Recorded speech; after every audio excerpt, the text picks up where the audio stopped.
என்னம்மா என்னாச்சு? என்னம்மா? ஐயோ, என்னம்மா நீ பார்த்து விட்ட மாட்டியா? ஏதோ நினைப்புல கத்தி கையில பட்டுருச்சுமா. பார்த்து. நீ இன்னும் காலையில நடந்ததே நினைச்சிட்டு இருக்கேன்னு நினைக்கிறேன். ஆமாண்டி, அவ பேசிட்டு போன வார்த்தையெல்லாம் நீயும் கேட்டல்ல. எனக்கு பிள்ளைங்களை வளர்க்க தெரியலையா? பிள்ளைங்களை வளர்க்க தெரியாமல உங்க 3 பேரையும் வளர்த்து நாளாக்குன. அதையே இன்னும் ஏமா நினைச்சிட்டு இருக்க? வேற என்ன பண்ண சொல்ற? அவ பாட்டுக்கு வந்து எதையோ பேசிட்டு கிளம்பி போயிட்டா.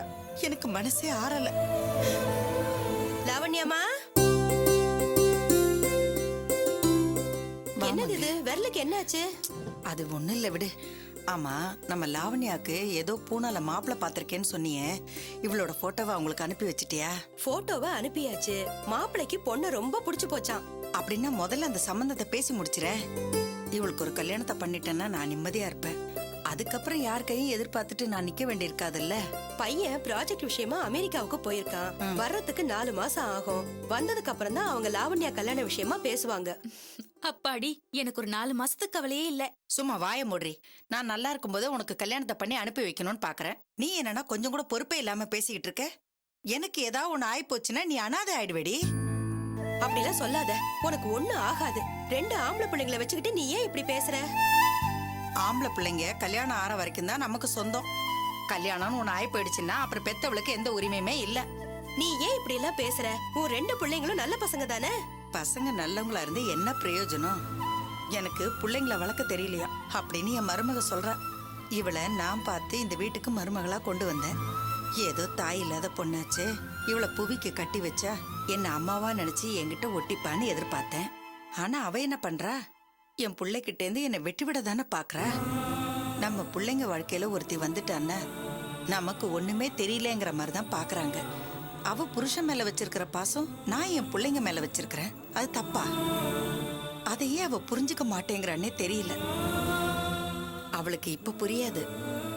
அவளுக்கும் ஒரு குழந்தை இருக்குல்ல, அதுக்கு கல்யாணம் பண்ணி வைக்கும் போதுதான் அவளுக்கு என்னோட கஷ்டம் என்னன்னு புரியும். சரி விடுங்க, வீட்டுக்கு வீடு நடக்கிறது தானே. இதுக்கு போய் ஏன் வருத்தப்படுறீங்க? கல்யாணத்துக்கு முன்னாடி புவியரசும் தமிழரசும் எவ்வளவு ஒத்துமையா இருப்பாங்க தெரியுமா? 2 பேரும் அவ்வளவு அன்னோன்யமா இருந்தாங்க. கடைசி வரைக்கும் அவங்க அப்படியே இருக்கணும்னு நானும் ஆசைப்பட்டேன்.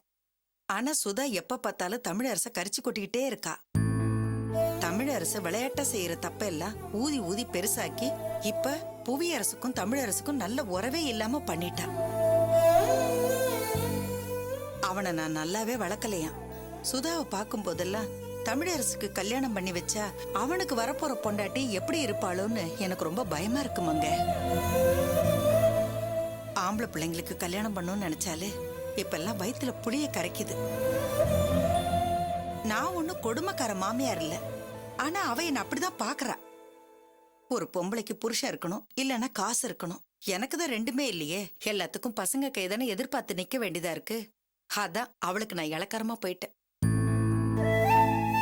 30 வருஷமா பிள்ளைங்களை வளர்த்து நமக்கு ஒண்ணு வேணும்னும் போது கேக்குற உரிமை கூட இல்லாம போயிடுச்சு.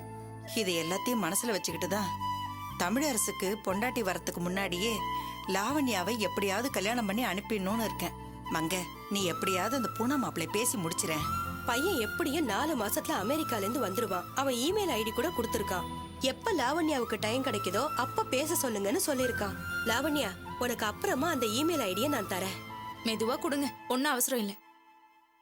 பையன் வேற அமெரிக்கால எல்லாம் போய் வேலை பாக்குறான்னு சொல்ற. நிறைய வரதட்சணை கேட்பாங்க போல இருக்கே. லாவண்யாக்கு ஒரு 10 பவுன் நகை மட்டும்தான் இருக்கு. பெரியவங்கிட்ட என்னத்தை எதிர்பார்க்கறதுன்னே தெரியல. அவனுக்கு கொடுக்கணும்னு மனசு இருந்தா கூட சுதா சொன்னாதான் நடக்கும். தமிழரசு பேங்க்ல வேலை செய்யறான்னு தான் பேரு. அவனுக்கு கொஞ்சம் கூட குடும்பத்து மேல பொறுப்புங்கிறதே கிடையாது. சரி, ஏதோ ஒரு அவசரம்னா அவன் பணத்தை புரட்டி அங்கெங்கன்னு கொண்டு வந்துருவான்னு வச்சுக்க. இருந்தாலும் அவங்க எதிர்பார்க்கிற அளவுக்கு நம்மளால செய்ய முடியுமான்னு கொஞ்சம் பயமா இருக்கே. நீங்க சொல்றதும் சரிதான். நான் ஒண்ணு சொல்றேன், கேக்குறீங்களா? இந்த 10 பவுன் நகையை வச்சுக்கிட்டு லாவண்யாவை எந்த காலத்துல கட்டி கொடுக்க போறீங்க? பூனா மாப்பிள்ள கூட அவங்க எதுவும் கேட்காட்டியும் அவன் செய்யற வேலைக்கு ஏத்த மாதிரி நாமளும் நியாயமா என்ன செய்யணுமோ செய்யணும் இல்லையா? இனிமே எப்ப சேர்த்து எப்படி கல்யாணம் செய்ய போறீங்க? தமிழரசுக்கு ஒரு நல்ல வரன் தேடி வச்சிருக்க. ரொம்ப பெரிய இடம். பொண்ணோட அப்பா கடலூர்ல கிரானைட் பிசினஸ் நடத்திட்டு இருக்காரு. நல்ல வசதியான குடும்பம். ஒரே பொண்ணுதான். பொண்ணுக்கு நகை மட்டும் 200 பவுன் போடுவாங்க. அவங்க பெரிய இடமெல்லாம் தேடல. நல்ல குடும்பத்தை சேர்ந்த பையனா இருந்தா போதும்னு நினைக்கிறாங்க. ஒரே பொண்ணுங்கிறதுனால அவங்க அப்பாவுக்கு பிறகு வர்ற மாப்பிள்ள நல்லபடியா பிசினஸ பாத்துக்கணும், நல்லா படிச்சிருந்தா போதும்னு நினைக்கிறாங்க. யோசிச்சு பார்த்தேன், தமிழரசு அதுக்கு தகுதியானவனா இருப்பான்னு தோணுச்சு. அதான் உங்ககிட்ட பேச வந்தேன். நான் லாவண்யாக்கு ஒரு வழி சொல்லுன்னு சொல்லிட்டு இருக்கேன், நீ தமிழரச பத்தி பேசிட்டு இருக்க. லாவண்யா கல்யாணத்தை நீங்க விருப்பப்படுற மாதிரி நடத்தணும்னா தமிழரசுக்கு இந்த இடத்த பாக்கணும்னு சொல்றேன். பொண்ணு 200 பவுன் நகையோட வரா. அது மட்டும் இல்ல, பொண்ணோட பேர்ல குறைஞ்சது 5 லட்சம் ரூபாயாவது FD ல போட போறாங்க. அதுல இருந்து லாவண்யாவுக்கு 20 பவுன் நகை எடுத்து போட்டுடலாம். தமிழரசுக்கு லாவண்யா மேல ரொம்ப பாசம் இருக்குல்ல, அதனால அவனையே அந்த பொண்ணு கிட்ட சொல்ல சொல்லி FD ல வர பணத்தை வச்சு லாவண்யா கல்யாணத்தை முடிச்சிருவோம். லாவண்யா கல்யாணமும் நடக்கும், தமிழரசு வாழ்க்கையும் நல்லபடியா அமையும். நீ சொல்றத கேக்குறதுக்கு நல்லாதான் இருக்கு. பெரிய மருமக போன் பில் அதிகமா வந்தாலே நாங்க எத்தனை போன் பண்ணிருக்கோம்னு கணக்கு போட்டு பாக்குறா. வர்றவள அப்படியே இருந்தா 20 பொன் நகை எப்படி தருவா? இந்த காலத்துல அவ்வளவு பெரிய மனசு எந்த பொண்ணுக்கு இருக்கு? உங்க பெரிய மருமகளை விடுங்க, அவ இப்பதானே பணத்தை பார்க்க ஆரம்பிச்சிருக்கா. ஆனா அந்த பொண்ணு வீட்ல 3 தலைமுறையா பெரிய கோடீஸ்வரங்களா வாழ்ந்துகிட்டு இருக்காங்க. சுதாவை விட 10 மடங்கு பணக்காரி. அவளுக்கு பணமோ நகையோ பெரிய விஷயமே கிடையாது. தமிழரசுதான் எல்லாரையும் பேசியே கவுத்துருவானே. லாவண்யாவுக்காக அவனே அவகிட்ட பேசி அவளே அந்த பணத்தை எடுத்து குடுக்கற அளவுக்கு பண்ணிடுவான். நீங்க ஒண்ணு கவலைப்படாதீங்க. நல்லா யோசிச்சு பாருங்க. 2 நாள் டைம் கூட எடுத்துக்கங்க. நல்ல இடம். இப்படி ஒரு வாய்ப்பு வரும்போது நாம அதை தட்டி கழிச்சா ஜென்மத்துக்கும் இப்படி ஒரு வரன் அமையாது. இதுல லாவண்யா வாழ்க்கையும் இருக்கு. யோசிச்சு சொல்லுங்க. நீங்க முடிவு பண்ணி சொன்னதுக்கு அப்புறமா நான் அவங்க கிட்ட பேசுறேன். பட்டுமா?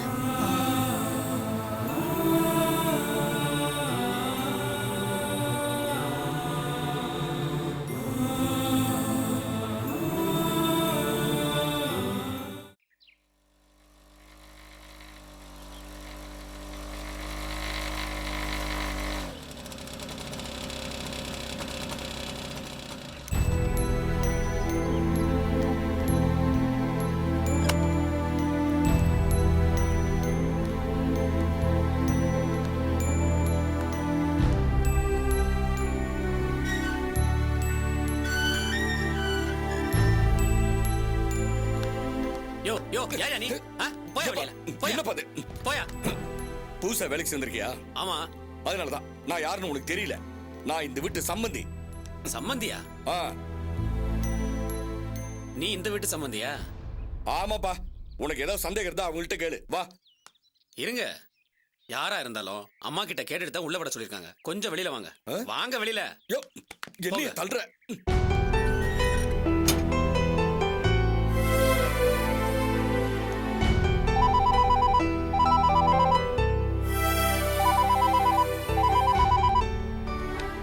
என்னப்பா? அம்மா சம்பந்தின்னு சொல்லிட்டு ஒருத்தர் வந்திருக்காருமா, அனுப்பவா? சம்பந்தியா? ஆமாமா. சம்பந்தியா? இப்போதைக்கு கரண்ட்ல இருக்கிறது முத்துமாணிக்கும் ஒருத்தர் தான். அவர் தான் வந்திருப்பாருன்னு நினைக்கிறேன். என்னன்னு கூப்பிட்டு பேசி அனுப்ப. நீங்க சும்மா இருங்க. அவனெல்லாம் உள்ள சேர்க்கவே கூடாது. நம்ம சம்பந்தின்னு வேற வெளியே சொல்லிட்டு திரியறான் போல இருக்கு. இது பார், கண்ட பண்ணாடையெல்லாம் உள்ள அனுப்பாத, புரியுதா? சரிம்மா, புரியுதாயா? எந்த பண்ணாடையும் உள்ள அனுப்பாதன்னு சொல்லிருக்காங்க. நீ கிளம்பு. கிளம்பியா?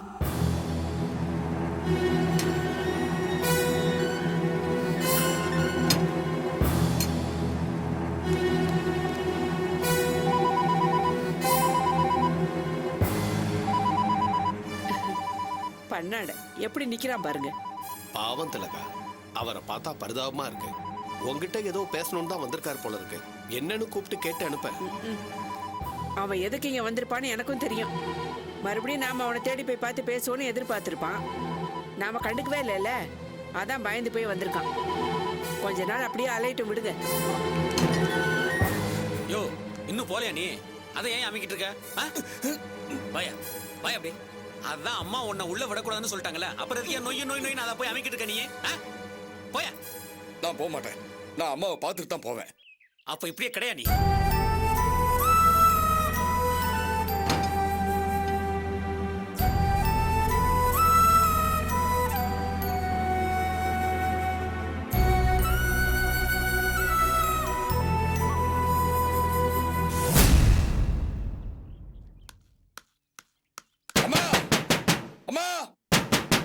அம்மா அம்மா கதவு தருங்க அம்மா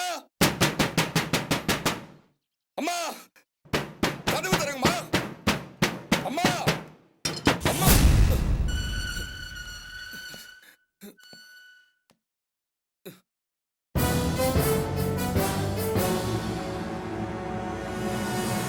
என்னய்யா ஏன் இப்படி கதவு போட்டு அடிக்கிற?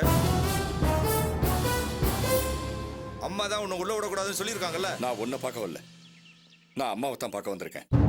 என்னை பத்தி உனக்கு தெரியும்ல. உன் மேல இப்ப கை வைக்க கூடாதுன்னு பாக்குறேன். மரியாதையா ஓடி போயிடு. யோ செக்யூரிட்டி, சொல்லுங்க சார். இவர் இங்க இருந்தாரு, நீ இருக்க மாட்ட. யோ, நான் தான் சொன்னேன்லையா, ஏன் என் உயிரை வாங்குற? போயா. நான் இன்னைக்கு அம்மாவை பார்க்காம போக மாட்டேன். நான் கொஞ்ச நேரம் இருந்தா அம்மா மனசு மாதிரி நிச்சயமா என்ன கூப்பிடுவாங்க. நான் அங்க ஓரமா நிக்கிறேன்.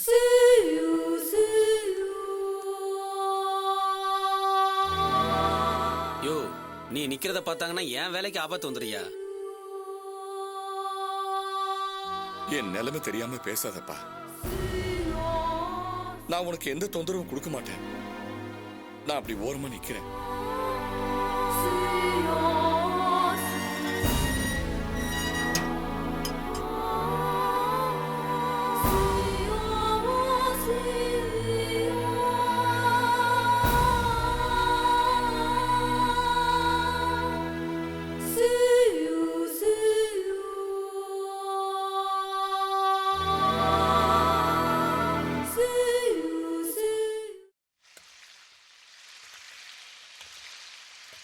அம்மா, நான் துளசி வீட்டு வரைக்கும் போயிட்டு வரேம்மா. என்ன விளையாடுறியா? இப்ப நீ அந்த பக்கமே போக கூடாது. அவங்க அப்பாவோட கோயம் எல்லாம் மொத்தமா ஓ மேலதான் இருக்கு. அதனால தானே அன்னைக்கு வந்து அப்படி கத்திட்டு போனாரு. இப்ப நீ வேற எதுல பண்ணினா உன் மேல கோவப்பட்டு அவங்க ஏதாவது சொல்றதுக்கா? இத பாரு, கொஞ்ச நாளைக்கு அந்த பக்கமே நீ போக கூடாது. துளசி பாக்கலன்னா பரவாயில்ல. அம்மா, நான் துளசி அன்னைக்கே பாத்துட்டேன். பாட்டியோட கோயிலுக்கு வந்திருந்தா. பாத்துட்டியா? அதானே பார்த்தேன். இவ்வளவு நடந்ததுக்கு அப்புறமும் அவளை பாக்கலன்னா உனக்கு தூக்கம் வராதா? அவளும் என்ன பார்த்து ரொம்ப சந்தோஷப்பட்டா. அடுத்த வாரம் பேங்க்காரங்க எல்லாம் சேர்ந்து பெரிய லோன் மேளா நடத்த போறாங்களாமா. நானும் துளசி அங்க போய் எங்க எஜுகேஷன் லோனுக்காக ட்ரை பண்ணி பார்க்கலான்னு இருக்கோம். அப்பாவை கேட்காம நீ எதுவுமே பண்ணாத. அப்பா தான் உன் படிப்புக்காக அந்த வண்டியை விக்கணும்னு ஒரு முடிவுல இருக்காரே. அவசரப்பட்டு அப்பாவை வண்டியை விற்க வேண்டான்னு சொல்லுமா. அப்பா பல வருஷமா உழைச்சு வாங்கின வண்டி அது. நம்ம குடும்பத்துக்குன்னு வருமானம் தரத்துக்கு அந்த ஒரு வண்டி தானே இருக்கு. நான் சொல்லி பார்த்துட்டேன், உன்னை எப்படியாவது இன்ஜினியரிங்ல சேர்க்கணும்னு அவர் உறுதியா இருக்காரு. நீ அவருக்கு தெரியாம எங்கேயும் போகாத. எதுவா இருந்தாலும் அவர் என்ன சொல்றாரோ அப்படியே நடந்துக்கோ. இல்லைன்னா அவர் ரொம்ப கோவப்படுவாரு. அப்பா கோவப்படுற மாதிரி நான் எதுவுமே செய்ய மாட்டேமா. அவருக்கு எது நல்லதோ அதுதான் நான் செய்வேன். நானும் ஒரு பக்கம் ட்ரை பண்ணிக்கிட்டே தாமா இருக்கேன். பேங்க்ல எனக்கு லோன் கிடைச்சிட்டா அப்புறம் அப்பா வண்டி விற்க வேண்டிய அவசியம் இல்லைல்ல. அதுக்கு தாமா ட்ரை பண்ணிக்கிட்டே இருக்கேன். என்னமோ நீ நல்லதுதான் நினைக்கிற. ஆனா அவ்வளவு சுலபமா அந்த கடன் கிடைச்சிருமாடி? எனக்கு தான் நல்ல மார்க் இருக்கேமா. துளசி என்னை விட அதிகமா மார்க் வாங்கியிருக்கா. எங்க 2 பேருக்குமே நிச்சயமா பேங்க்ல கடன் கிடைக்குங்கிற நம்பிக்கை இருக்குமா. உங்க அப்பா கன்னியாகுமரி ட்ரிப் முடிச்சிட்டு வந்துருவாரு. அப்பவே செங்கல்பட்டு தாண்டிட்டேன்னு போன் பண்ணாரு, இன்னும் காணோம்.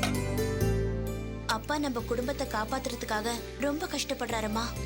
நான் படிச்சு ஒரு நல்ல வேலைக்கு போயிட்டா அவரு வேலை செஞ்சது போதுன்னு உட்கார வச்சு நான் கவனிச்சுக்குவேமா. அது சரிம்மா, அதுக்காக காலம் முழுக்க நீ இங்கே இருக்க முடியுமா? நீ படிச்சு முடிச்சு நல்ல வேலைக்கு போறதுக்குள்ள உனக்கு கல்யாண வயசு வந்துரும். எங்களை பத்தி நீ கவலைப்படாத. எப்படியாவது உன் வாழ்க்கை நல்லா இருந்தா போதும். அப்படித்தான் உங்க அப்பாவும் நினைக்கிறாரு.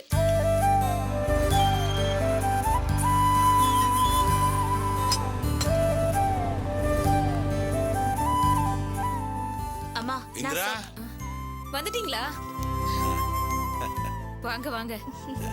தீபா எப்படி இருக்க? நல்லா இருக்கேப்பா. அமிர்தாவும் பானுவும் எங்க? உள்ள படிச்சிட்டு இருக்காங்க. அப்பா வாங்க வாங்க வாங்க. இந்தா இதெல்லாம் உங்களுக்கு தான். என்னதான் ஊர் ஊரா சுத்தினாலும் நம்ம வீட்டுக்கு வந்து உங்க எல்லாரையும் பார்த்தாதான் எனக்கு நிம்மதி.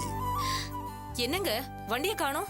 தீபாக்கு இன்னும் 10 நாள்ல இன்ஜினியரிங் கவுன்சிலிங் ஆரம்பிச்சிடும் சொன்னாங்க. கவுன்சிலிங்ல எந்த காலேஜ்னு முடிவாயிடுச்சுன்னா உடனே பணம் கட்ட வேண்டியிருக்கும். அதான் வர்ற வழியில சேட்டை பார்த்தேன். சேட்டு நம்ம வண்டி பேப்பரை பார்த்ததுக்கு அப்புறம் தான் எஃப்சி முடிஞ்சு 2 நாள் ஆச்சுன்னு எனக்கே தெரிய வந்துச்சு. எஃப்சியை முடிச்சு கொடுத்தாதான் சேட்டு வண்டியை விலைக்கு எடுத்துப்பேன்னு சொல்லிட்டாரு. இப்ப இருக்க கண்டிஷன்ல போனா வண்டிக்கு எஃப்சி கிடைக்காது. அதான் மெக்கானிக் ஷெட்ல சர்வீஸ்க்காக விட்டுருக்கேன். அப்பா, எனக்காக நீங்க இப்ப அந்த வண்டி அவசரப்பட்டு விற்க வேண்டாம். கொஞ்சம் வெயிட் பண்ணுங்க. வேற ஏதாவது வழி இருக்கான்னு பாப்போம். ஏமா உங்க அம்மா மாதிரி நீயும் பயந்துட்டியா? வண்டி என்னமா பெரிய விஷயம், நான் பார்த்து வாங்கினது தானே. உன் படிப்புக்கு உதவலன்னா இந்த வண்டி இருந்தா என்ன இல்லாட்டா என்ன? இப்போதைக்கு அந்த வண்டி தானப்பா நம்ம குடும்பத்துக்கு வருமானமே. அதை வித்துட்டா நீங்க தானப்பா கஷ்டப்படணும். கொஞ்ச நாள் கஷ்டப்பட்டு தான் ஆகணும். எனக்கு என்ன உடம்புல தெம்பு இல்லையா என்ன? கஷ்டப்பட்டு உன்னை படிக்க வச்சிட்டேன்னா உன் எதிர்காலம் நல்லா இருக்கும். நீ யாரையும் நம்பி இருக்க வேண்டியதில்ல. ஒரு நல்ல அப்பன் செய்ய வேண்டிய கடமை அதுதான்மா. நீ ஒன்னும் பயப்படாத, எல்லாத்தையும் நான் பாத்துக்கிறேன். விவசாயம் செய்யறவங்க கூட ஒரு வருஷம் காத்து இருந்துதாமா அறுவடை செய்ய முடியும். உடனே ஆகணும்னா முடியுமா? எதுவுமே அவ்வளவு சுலபத்துல முடியாது. உன்னை இழந்துதான் இன்னொன்னு வாங்க முடியும். அதுதாம்மா வாழ்க்கையோட நியதியே. அதனால இதெல்லாம் நினைச்சு கவலைப்படுறத விட்டுட்டு படிக்கிற வேலையை மட்டும் பாரு. மத்ததை நான் பாத்துக்கிறேன். ஏய் குட்ரி, இருடி நானும் பார்க்கணும்.